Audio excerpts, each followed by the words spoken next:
అందుకే సార్ దీంట్లో భాగంగా విద్యాశాఖలో మేము వచ్చే సంవత్సరం నుంచి బాలల భారత రాజ్యాంగం ఇవ్వాలని నిర్ణయం తీసుకుంటాం జరిగింది.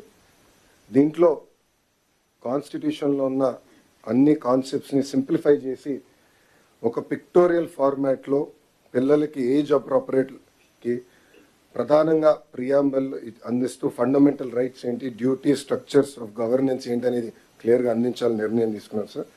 దాంట్లో భాగంగా భారతదేశానికి స్వాతంత్రం వచ్చిన కారకులైన మహాత్మా గాంధీ గారు, అంబేద్కర్ గారు, నెహ్రూ గారి గురించి కూడా దీంట్లో చాలా చెప్పాలని నిర్ణయించుకున్నాం. అంతేకాకుండా సివిక్ అవేర్నెస్ అనేది చాలా చాలా అవసరం.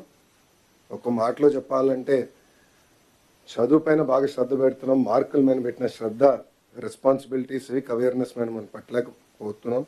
దానివల్ల సమాజం తీవ్రంగా నష్టపోతుందని మేము భావించి principles of justice, equality and fraternity పెట్టాలని మేము నిర్ణయించుకున్నాం. దీంట్లో సింపుల్ స్టోరీస్ రూపంలో పిల్లలకి అర్థే విధంగా చేయాలని మేము నిర్ణయించుకున్నాం. అంతేకాకుండా ఈ పుస్తకంలో ఇంటరాక్టివ్ యాక్టివిటీస్ పెట్టాలని, పజిల్స్, క్విజెస్ ఇవన్నీ పెట్టాలని కూడా నిర్ణయించుకున్నాం.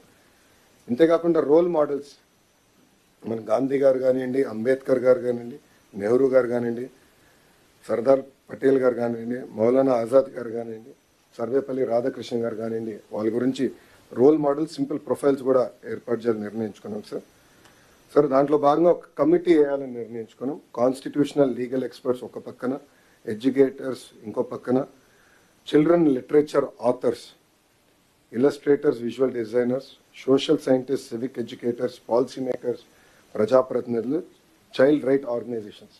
సో వీళ్ళందరినీ ఒక కమిటీగా తీసుకొచ్చి ఒక కాంపిటీషన్ మార్గంలోనే ఈ బుక్ రూపొందించాలనేది మీ ఆదేశాల మేరకు మేము విద్యాశాఖలో చేస్తాం జరుగుతుంది సార్. ఇది వచ్చే సంవత్సరం నుంచి పిల్లలందరికీ అందించాలని నిర్ణయం తీసుకున్నాం.